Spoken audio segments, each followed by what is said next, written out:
This is Hitting the Post, NorthJerseySports.com's original multimedia series talking all things North Jersey soccer. Brought to you by the Bergen County Education Association. Bergen County Public Schools work because the BCEA works with you.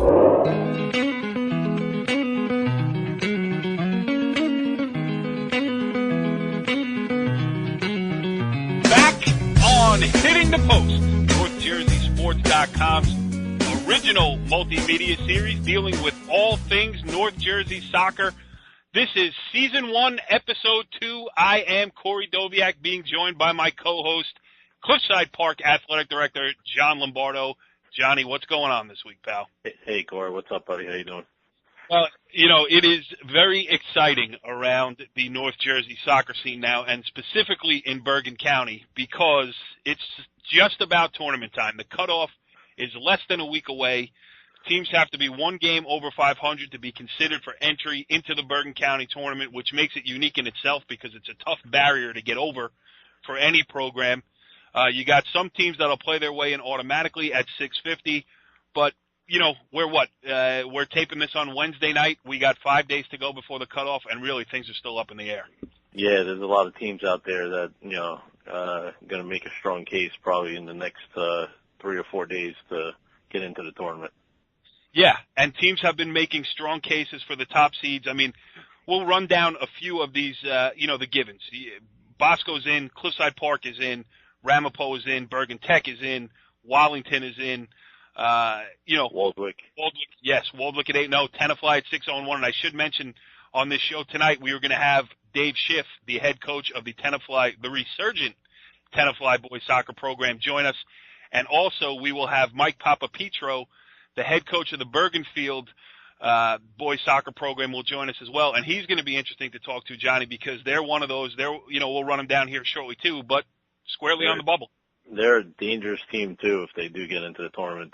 They got in last year and they made a nice little run, winning a playing game and then making some noise in the first round. Absolutely, they did, and they are on some kind of run here. I mean, they not only listen. Ramapo does not lose many games in the regular season, and not only did Bergenfield beat them this past Saturday, they put 4 goals in against the 2-time defending state champion. So that says something right there. And then they backed that up with a 1-1 tie against Northern Highlands. So they're 3-3-1 on the season, but you could make the claim that there's no team hotter in North Jersey right now than Bergenfield, which makes this the perfect time to have Coach Papapetrou on Hitting the Post, Johnny. Yes, definitely. So hopefully they need at least one more win just to get considered. So if they don't get that win, all that talk is mute, though. Yes. Well, and we should go over some of these bubble teams here. Bergen Catholic, 5-2 with 2 to play. That's a team that if they reach the criteria of at least being a game over 500, you'd think they might probably get in on strength of schedule. But that's what makes this so interesting here is because, it's not 500. It's 1+. Yeah. And they got to get over that barrier with 2 to play. 5-4 if they lost both. 7-2 if they won both, automatic entry. So they could certainly go either way at this point. And then you got interesting teams on the smaller end. A team like Cresskill, who's 4-0-2. A team like I could pick any one of these. Garfield, 4-2-1. They got 2 more games to play. Leonia's 5-2. They have another game. Lyndhurst, who's 4-3, and they still have 3 more games. So they can win their way into the tournament. A team like Leonia is interesting too because they're 5-2 with 2 left. If they're, if they go 7-2, they're automatically in. If they're 6-3, they're in. And if they're 5-4, then they're leaving it in the hands of the committee. So, that's what when I say nothing is settled. Nothing is really settled. No, definitely not. I mean, that's when all the discussions start, and who's seen who, and who can evaluate each team. Who they've seen and who belongs and who doesn't belong, pretty much. You want the best teams in the tournament. That's what makes the tournament so successful year in and year out. Yeah, and you're going to be on that committee deciding who gets in and who gets out. I mean, is that something you're looking forward to? There's going to be a lot of wrangling. I hope it's catered well because I think you guys might be in that room for a while.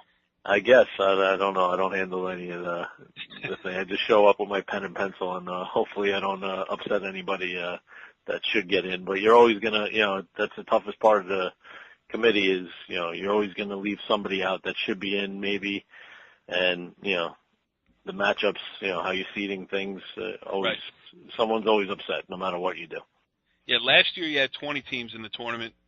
Maybe the most the bracket could hold would be 22, something like that. And, we could rattle off all the names, but you could be sure that there's more than 22 teams that think they should have a shot. And we see it all the time, college football, who's number 8, who's number 9. It's an impossible slice to make. And always, if like they talk about with college basketball, now that they have 68 teams, the 69th team always feels like it got gypped. So, get 22 and the 23 is going to feel left out as well.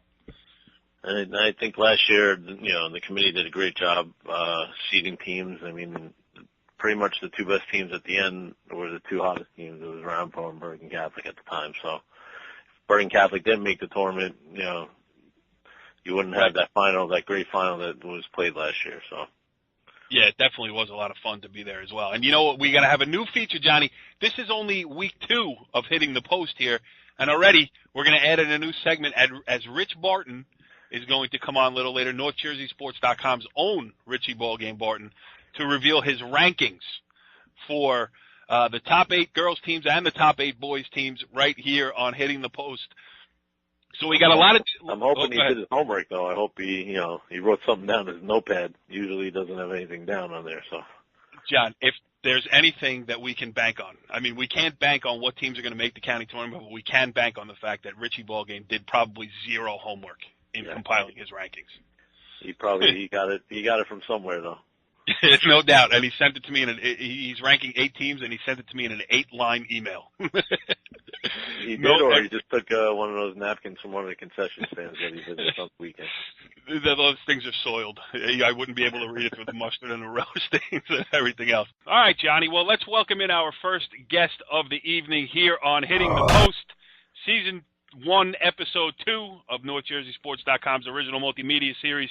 And this is a topical guy right now because Tenafly, one of the most consistent winning programs in public school Bergen County soccer, early 2000s, even going back further before that. But since I started the site in the year 2000, covered a lot of Tenafly early in those years. Little dip, now back under Dave Schiff. Dave, thanks for joining us here on Hitting the Post. Hey, guys. Thanks for having me. It's great to get a show like this off the ground, and so happy to be on with you. Well, we'll see what you say at the end of the interview. Right, Johnny? Yep, we'll see. We'll see how it goes. We'll rake them over the coals. So I guess the first question for you is just 6-0-1, a lock to make it to the Bergen County tournament. As you said before we came on the air here, first time in at least 5 years. The state of Tenafly in good hands right now. How are you feeling here 7 games into the season? Yeah, we're pretty happy. We set one of our goals before the season to make it to the county tournament, and we knew we'd have to battle, a really tough league and tough non-league schedule. And so the win that we got yesterday against St. Joe puts us in, and we're just happy to get off to such a good start and look forward to going up against Bergen County's best. Go ahead, Johnny. After, having a couple down years here in the last couple of years, what do you think the difference is with your team this year? You know what, the program, has really great roots, from Tenafly United, the local club, to the guys that I've had on staff. My freshman and JV coach have been around for a few years, and my assistant coach has been with me for all 4 years since I've been the varsity coach. I feel like we've had the foundation, and it just took a little bit of time to get used to playing, in a league that was just all Group 3, all Group 3 schedule primarily. I love the BCS All-American, and there were so many great local rivalries, but it was a bit of an adjustment going from that kind of schedule to where we're at now, where, if we don't show up to a game, we're not going to win. And as we found out, the last few years, that, the consistency of the league was just so strong that, it was a tough battle every game. So, the kids, have now grown up in that system a bit more. The seniors, that's the system that they've been playing all 4 years. And then the sophomores and the juniors, they they did real well on the freshman level, and they've done well on the club level, and I think that winning culture has just been brought along. Dave, it is the three of us could sit here and lament the passing of the BCSL American Division, because really every year when you talk about, Cliffside Park under Jim Fusey, Tenafly under Bill Jager and yourself, Fort Lee under Bob Saccone, it goes on and on, Riverdale under Kevin Sabella. Those were great rivalries, great matchups. Any Tuesday or Thursday afternoon, you go out and find a great BCSL American game. And it's an interesting point you make that the breakup of that league really wreaked havoc with the Tenafly program, because while a lot of the other schools were scaled back a little bit in their scheduling, Tenafly and I think there were a couple other schools around that got really scheduled up. You know what I mean? Absolutely. To the northern Bergen County. Yeah, no, I think Riverdale kind of had the same issue. Yes.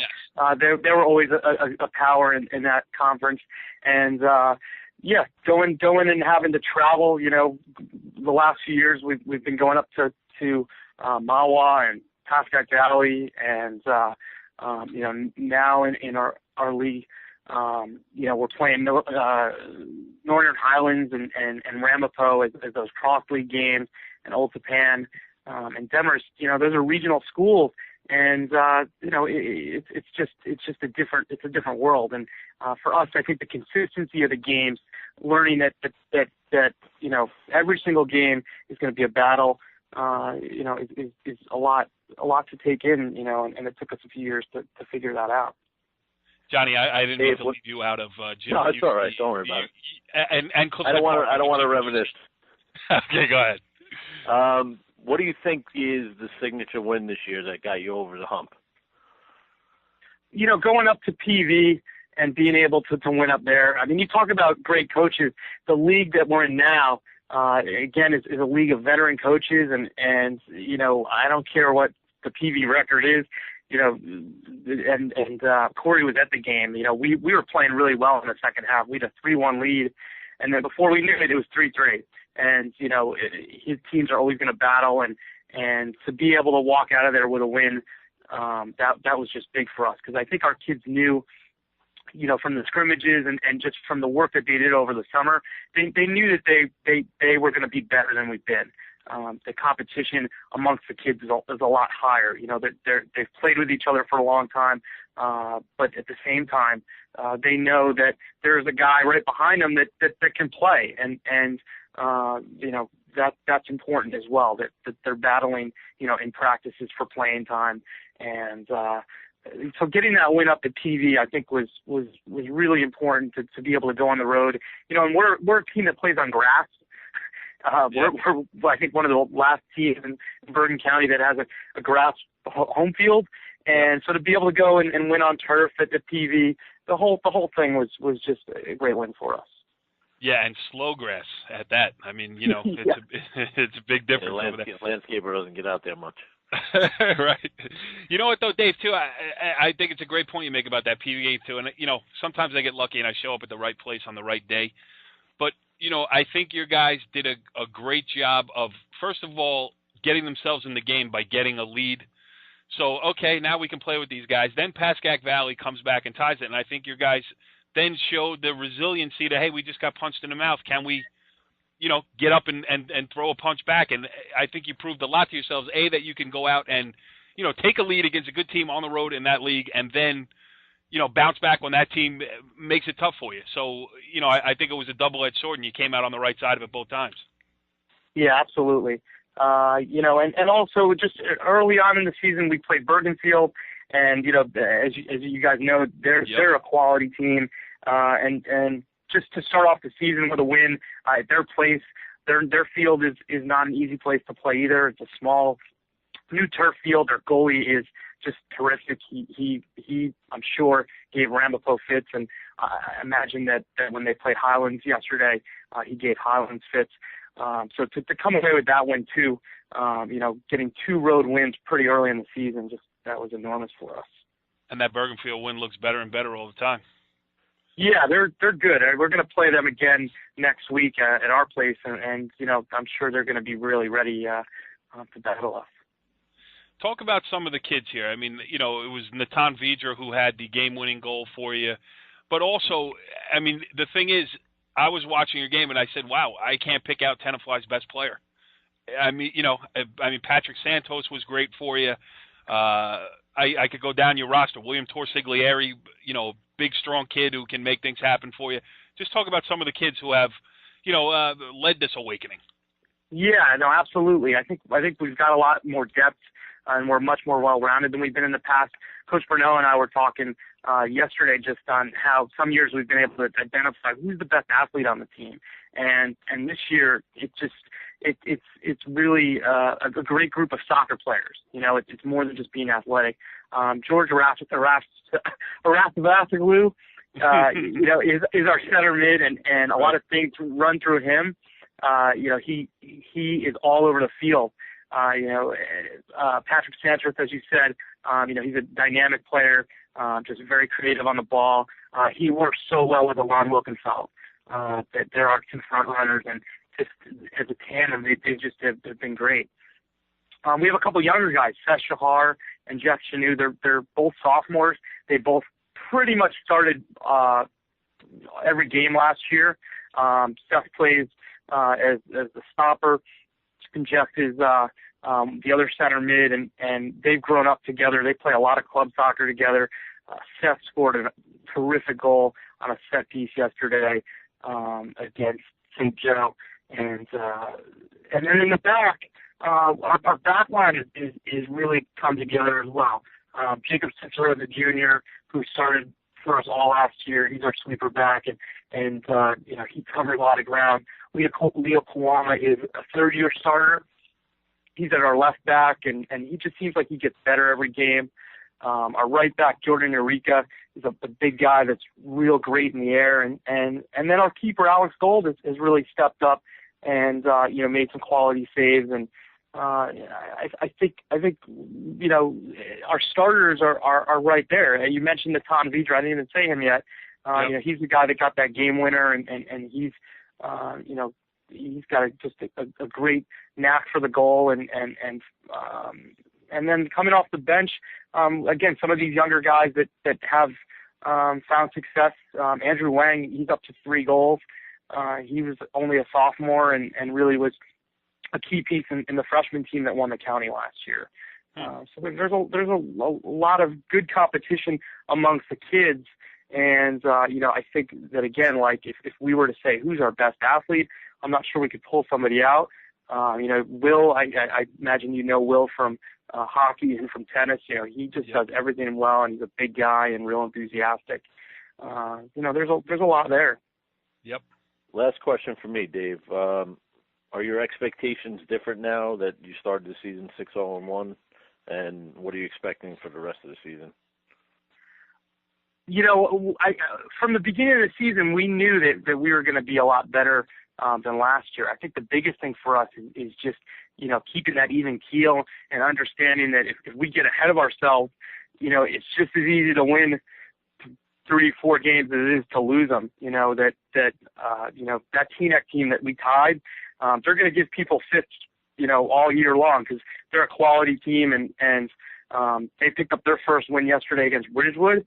And, I think that our league right now, there's a lot of teams that are right around 500, and I think it's because it's quality, that any day, you show up, and if you're not really ready to play, somebody's going to knock you off. So we need to keep our heads and keep going. But, I think if we can get a good run going in the county tournament, hopefully, that will be something that will keep us going. And then, obviously we've gotten off to a good start in the league, but we need to close that door. It's going to be competitive. And, we play Highlands tomorrow. We play Ramapo on Saturday. So, that will be great tests for us, especially Ramapo Saturday night. I think that's a great way to prepare for the tournament environment. Absolutely. You can't ask better for that. And is that game's at Ramapo? Yeah, that's up at Ramapo. So we're excited to go up there, and hopefully, we'll get some good fan support, and I'm sure they'll have a lot of people. And that's the last game for both of us before the county cutoff. So, we want to impress people on your committee and make sure that we do our best to get a win up there. And I don't know if it's the last time that Tenafly played at Ramapo, but I do remember one specific game that Tenafly played at Ramapo. It wasn't against the Green Raiders, but it was against Don Bosco Prep in one of the craziest games ever played in the Bergen County tournament. 10 behind the ball and get the ball to Jamie Ferroli up top. Yeah. We talk about that all the time. I mean, Bill had some great monumental wins in that tournament, and so my guys know about that. The history. I think I was listening to your show last week, and you were talking about some of the teams that Tenafly had in the early 2000s, but you can still go all the way back. We have some posters from when Bill won the county in I think 92, 93, and it's something that we definitely want to build on that tradition. Absolutely. Well, Dave Schiff, you're doing a great job bringing the tradition back to Tenafly soccer, and we thank you for taking a couple minutes out here to join us on Hitting the Post. I mean, this is your first appearance. The way things are going, it doesn't sound like it's going to be your last. So thank you and good luck. Absolutely, guys. Take care and keep in touch. Thanks, Dave. Good luck the rest of the way. All right, Johnny, that was interesting stuff with Tenafly head coach Dave Schiff. Gave us a good rundown and a good breakdown of what's going on with the Tenafly program. Yeah, it's good to have them back in, the county tournament. They've been there for so long, and then not having them the last couple of years, it's good to see them back. Yeah, and Dave Schiff is a guy who goes way back with the program, so it's got to be gratifying for him to be the one in charge when it's coming back. I mean, it's one thing to step in and take over a program. It's another thing to be a part of it, then take over as the head coach and bring it back. Yeah, and follow in, Bill Jager's shoes, who had a successful career before he became an athletic director. It's always hard. Yeah, I mean, a colleague of yours, Bill Jager. I mean, you guys are now high-powered administrators. He's a little more powerful than I am. Well, Johnny, if you thought that interview with Dave Schiff was fun, let's switch gears now to about as much fun as you can have on a podcast about high school soccer in North Jersey. We welcome in our Hitting the Post soccer insider, Richie Ballgame Barton. Richie B, what's going on, my man? What's going on? I'm a diehard Indian fan. I'm on the phone with you two guys, and the Indians are down 1-0. So they're in the playoffs? No, well, whatever. If you want to call it the playoffs. Are you sure that you haven't slipped in a DVD copy or maybe a VHS copy of Major League? No, I haven't. I will, though, probably later on. Who are the Yanks playing tonight, by the way? I'm not a Yankee fan. I'm a poor Met fan, so I can't say nothing. Yeah. Well, even worse. That's a question better directed to Johnny's head coach, Jim Fusey, a diehard Yankee fan. Yeah. He's probably crying right now. I don't feel bad at all. Not one bit. Richie B, new feature here on Hitting the Post. We are going to release our rankings, boys and girls. And I think we should brand these things. We should make them take ownership of them. And rather than call them the Hitting the Post rankings, how about Richie Ballgame Barton's Great 8 here on Hitting the Post? Hey, listen, put it all on me, pal. I'm not scared. Oh, you see what I'm doing there. Good. I don't want to take any credit. So for the girls, obviously the big three, you got 1, 2, 3, Northern Highlands, IHA, and Ramapo. How hard was it to come up with that combination? It took as quickly as it took to write it down. That's how long I took to come up with it. But I'll tell you what, IHA off a 3-0 win over Ramapo last night. I mean, they're coming right up Northern Highlands back. That's for sure, and that's saying something. For a team that's won 55, 56 games in a row now. Yeah, true. And IHA, that game was played down at Montclair State University. We had a personal invitation from Pat Norder to come down and join him, the women's soccer coach down at Montclair State. Neither of us took him up on the offer, but at least we were, invited, which that's more important. You guys don't work past 5 o'clock, right? That's usually well, that's 1 and 2. If I see Norder, I'm not going to pay attention to a game at all. That's true too. It'll be a long night. There's a lot going on over there. Absolutely. I mean, Pat Norder is one of the greatest guys to talk to, which is the problem when you're at a game that Pat Norder is at, because you wind up talking to Pat Norder. So that's true. Right. I agree. And he's a Bloomfield guy. I'm a Glen Ridge guy. We ended up talking about like Mecca Magic and like Ippolito's 5 and Dime shop and stupid things like that. Then you got 4, 5, and 6, 3 teams from the same division in the Big North: Ramsey, Pascack Hills, and Mawa. Yeah, I mean, that was pretty easy too. I mean, they're all 3 are having good seasons. Pascack Hills and Ramsey have beaten Mawa. Pascack Hills and Ramsey tied 2-2, but Pascack Hills tied it on a goal from Brianna Musco with 1 second left in regulation. So I give Ramsey a little bit of an edge there, but that's only for the time being. They'll meet up again soon. Johnny, isn't it funny? Like before he came on the air, he said, I forgot the rankings. I only sent them to you. But this guy's like a savant. You see? Yeah, all this information. He memorized it. He's good. Yep. 7 and 8, you got 2 Passaic County teams, Wayne Hills and Clifton. Yeah, which is interesting. They're going to meet on Saturday morning, and that could be a prelude to the Passaic County final. I mean, I know DePaul has an upset win over Clifton as well. Wayne Valley always solid in the mix. But, I mean, I believe that these, as of right now anyway, these are the 2 best teams in the county. And, come Saturday, we'll have a pretty good idea. Clifton, though, obviously, Rachel, I don't even know how to pronounce her last name. Ejid. All I know is she's the best goalie in the state, and it's not even close. She's awesome. Yes, absolutely. All right, so that takes care of the girls' grade 8 rankings. Now, Richie B's boys' grade 8 rankings, and I know we'll just start with number 1. Who do you have at the top of the list? Because I know you're trying to butter up to my co-host here. The Raiders of Cliffside Park. Yep. Jimmy Fusey, if you're listening, Richie just put the pox on your whole season. Oh, he's such a whiner. We don't want to be number 1. We don't want to be number 1 right now. Whiner. Wow. Yeah. John, what do you think of that? I got no comment right there. John, stay out of that one. Second week on the air, Johnny already knows the right thing to say. I got no comment. Although I'll give Fusey credit, I did get a windbreaker out of him. So, I got to give him a little props for that. Johnny, how's my Triple X T-shirt coming along? It's coming. We're starting to sew a couple of shirts together for you. All right, Rich, you got number 2, you got Harrison. Obviously, Hudson County's best team and always one of the best teams. You know, you could say one of the best school teams in the state year in, year out, but really one of the best teams in the state year in, year out. Yeah, I mean, Group 1, now they're Group 2, doesn't matter. They can play with anyone. Them and Cliffside Park, they're like mirror images of each other. Small teams that are quick, play it on the ground, play it wide, use the whole field, and solid, really in every phase. 3, Don Bosco Prep, and 4, Roundpo. Don Bosco Prep still undefeated. Roundpo took one on the chin in its first loss of the season on Saturday against Bergenfield. Yeah, Don Bosco first. I don't want to say that they were surprised because everyone knew they were going to be talented, but I mean, beating a team like DePaul the way they did pretty handily, beating Bergen Catholic. I mean, being undefeated at this point. I mean, they played some tough teams so far. And for them to be undefeated and the way they've won games has been impressive. Ramapo has been,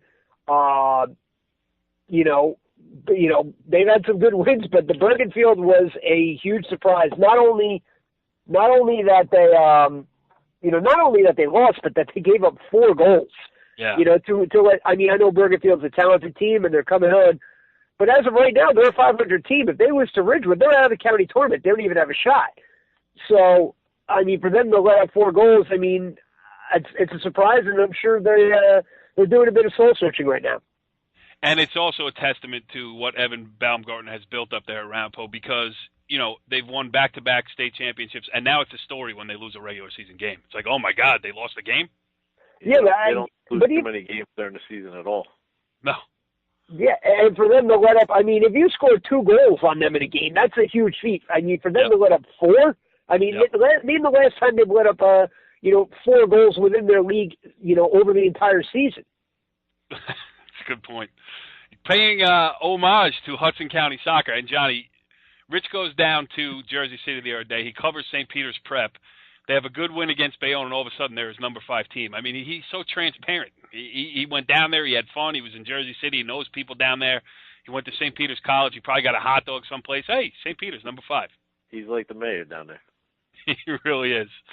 Let me tell you something. St. Peter's Prep is a type of team that if if you were to watch them for 5-10 minutes, you'd be like, I'm not particularly impressed, but they are consistent. They play. They're not overly talented or overly, how can I put it? Overly aggressive, maybe. They just play solid soccer, and they win every ball in the midfield. And if you can do that, you're going to be successful. 6, 7, and 8. You got 3 Bergen County teams: Northern Highlands, Waldwick, and Bergen Tech. Yeah, Northern Highlands. I mean, let's face it, they've been a solid program for years, and they've been, Rampo's biggest rival. They're Sean DeVore doing a great job. Excellent job he's doing over there, and they're a threat no matter what team they play. They can play any kind of style. They're going to be a tough out in the county tournament. Waldwick, is an interesting team because let's face it, the win over Hawthorne Christian is their best win so far, and probably their only real close game. But they're I thought with them losing Neugebauer in goal and Nakamoto in the midfield, I thought they would drop off.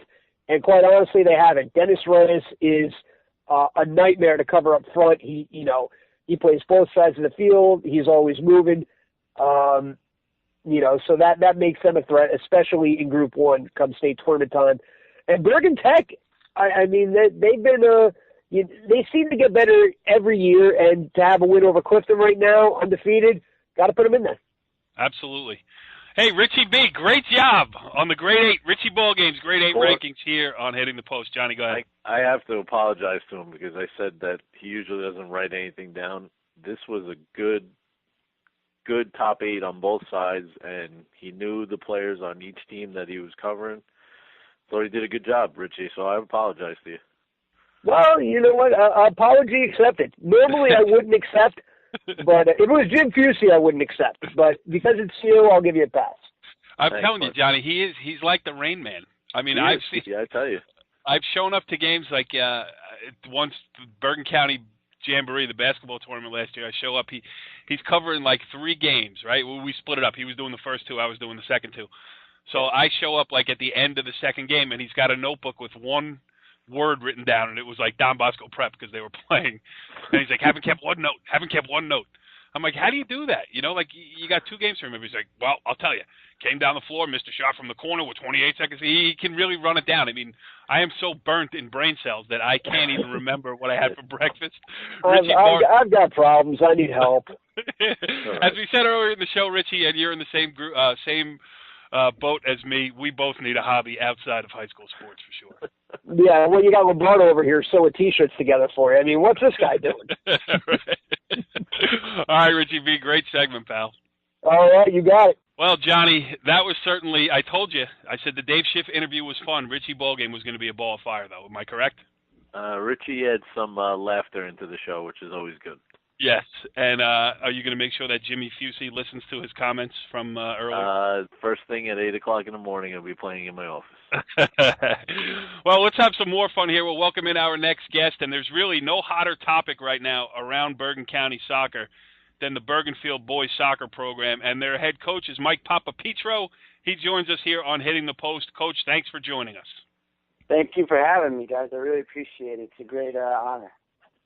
John, an honor. Honor, yeah. We haven't heard that yet. Might be the first and last time, but we certainly take that compliment and we'll run with it. So, Mike, I mean, it's got to be crazy. Things swirling around the Bergenfield program. A tough start to the season, obviously, and then I don't know how you can do much better than a win at Ramapo and a tie against Northern Highlands in your last 2 games. We started off a little slow, rough little times. We went through the whole preseason doing pretty well. Then the first game of the season versus the powerhouse, Bergen Catholic, we had a red card, which was a little bit undisputed. One of our top players, our center mid, Juan Geraldo, that kind of hurt us. Then he was out for the next 2 games. Then also our sweeper, Nick Calderon, he also got injured in that game in the first half. There went our sweeper and our defensive mid right off the bat. So that's kind of what the whole 0-3 went. I knew we weren't an 0-3 team coming into the season. And then once that happened, it was a little difficult for me to start putting kids into positions they haven't played before. But then we kind of felt that things like this are going to happen during the season. So then, and since we got those two guys back, now they're not like really our top players, but they're our defense. And now that they're able to hold it down in the back and compose and pass and move, now our top players, Peter Rogers, Walter Nolasco, Brian Blandon, now they're able to go to work and do what they do best. And now we're starting to show what kind of team we really are. Mike, talk about, losing those, the game to Bergen Catholic and then losing back-to-back 1-0 games. How was the team's morale at that time? It was tough, but for me, myself, I feel I'm a winner. We set goals for ourselves. I let them understand that we set goals for ourselves. We're going to achieve them. We believe in ourselves. Don't get down. We're going to fix it. Our league, once we were 0-3, that we still had all our goals in contact. We knew we were still able to make it to the counties. We were taking pride in defending our league title that we won for the first time in school's history last year. So we're defending our league title, which we could still win that. I kept making them understand this season's nowhere near over. We still have our goals in contact. We can still become state champs. And that's kind of how I kept preaching to them, for them to understand, to keep believing it's not over. And coming off a great season with almost not the same guys, but, we had pretty much the same guys with my goalie, my senior goalie, Sergio Mejia. He's been my goalie for 4 years. I've been coaching for 4 years. So he's been my goalie for ever since I've been at Bergenfield. And and he got player of the year, goalie of the year last year for our league. And I knew we had confidence going forward. So there was no, at all, did we think that the season was going to be over 0-3. That being said, and it's a great comeback from 0-3, now 3-3-2, but the hard work is not over yet because you're scrambling, because of the rough start, obviously for the reasons you mentioned, but because of it, you guys are fighting hard for this county tournament. And, I think a lot of teams are probably rooting against you as a compliment, because I don't think anybody wants to see you in the earlier rounds. I mean, just talk about trying to get there. You know what I mean? Yeah, you actually took the words out of my mouth how I was talking to my team today. I told them, I said, we get in, nobody wants to play us. Okay, they all know that we weren't an 0-3 team. They know we're not what our record is. Okay, so I'm happy. I'm liking it that let's get the last seed in the county. So let's get the last seed there. Play the number one team, beat the number one team, then we get the number one road trip to the final. That's kind of how I've been telling them. I feel myself, actually, I don't know how the committee works, but I do feel this game tomorrow versus Ridgewood, if we can come out with a win, we don't lock in the counties, I know, because, it's very difficult, but I feel that we have a pretty good resume going into the counties with, it would be a 4-3-1 with the win over Ramapo, with the tie over the powerhouse Northern Highlands, with only losing our 1-0 loss to a Tenafly who's undefeated, and then the 1-0 loss to the Demarest. I feel we have a good resume going in. Yeah. Johnny? Yeah, the win against Ramapo was big. Talk about that a little bit, Mike. Going against Ramapo, I haven't got to see them at all. They're always good. They're just going. So I wasn't getting any tactics or anything like that. So I just went into it, telling my team straight up, we don't have to scare for it. But I told them they're going to be good, guys. They're going to be the best team we played. So we went in there just playing them straight up, doing what we do best. That's how we went. Then I told the defense, relax, organize, see what's going on in the back, see what they're working with. Don't be too offensive. Take care of the back, organize it, and see what's going on. So then once I seen we were able to start moving the ball around on their side, doing what we do best, passing and moving on the offensive end, I started saying to myself, I said, wow, we can actually play with these guys. We normally don't score on set pieces. Pretty much all Walter's goals were off set pieces. But Walter is somebody who scores his goals by taking on players one-on-one and beating them, and that's what he does best. But, he had his first, they scored the goal.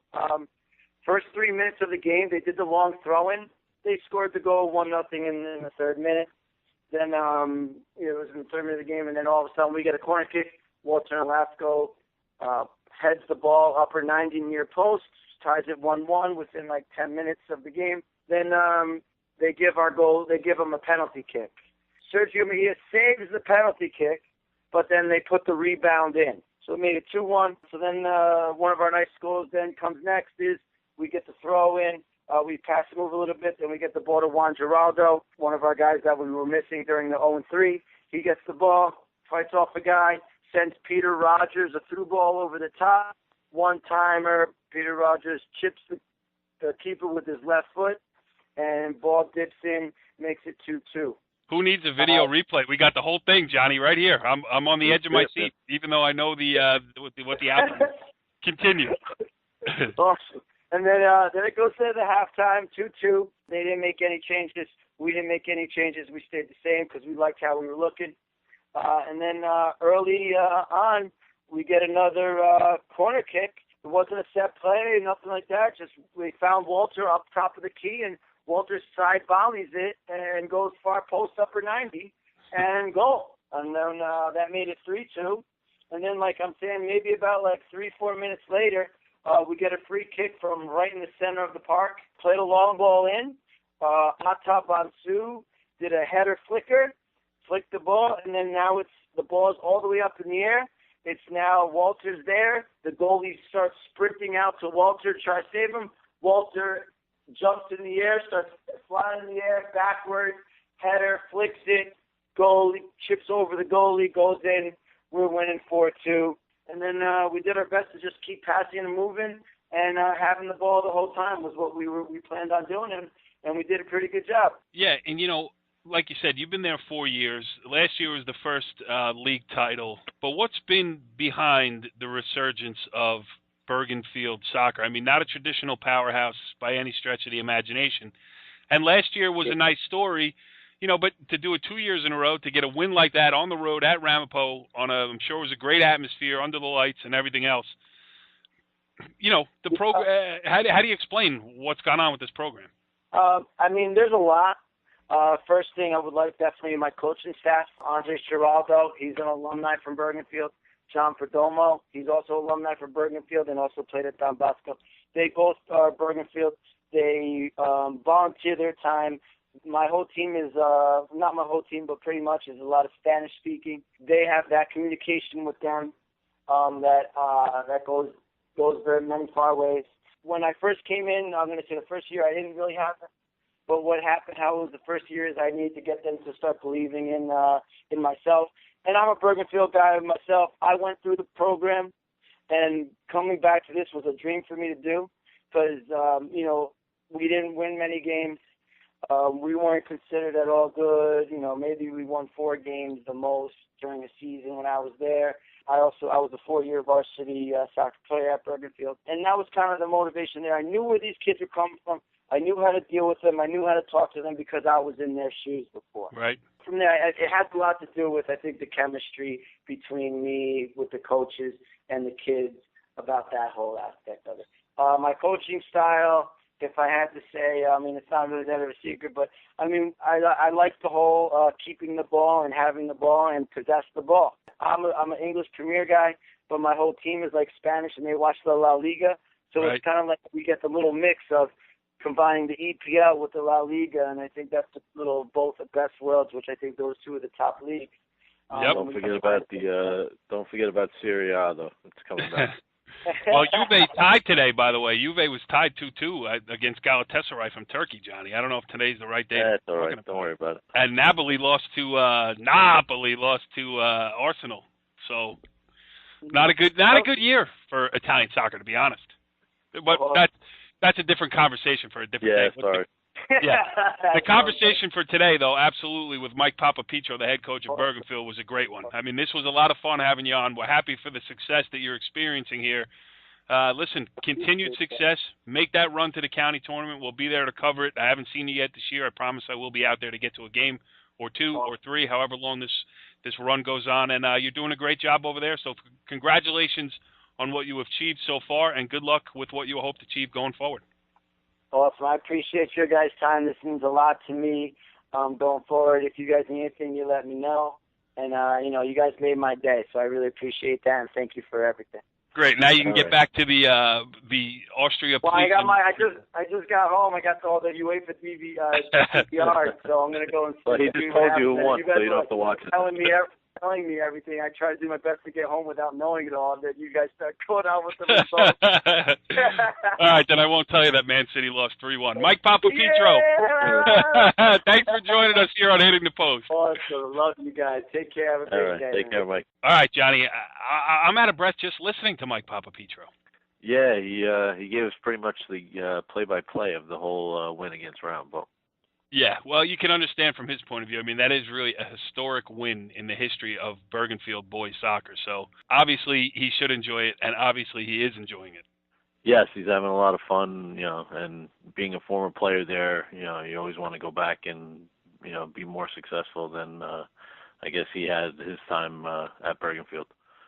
Yeah, doing a good job. Got them right on the brink of the Bergen County tournament. And all things Bergen County tournament will be decided by the next time we do this show, which will be episode 3, season 1 of Hitting the Post here on NorthJerseySports.com. And Johnny, I think you're doing a great job here, pal.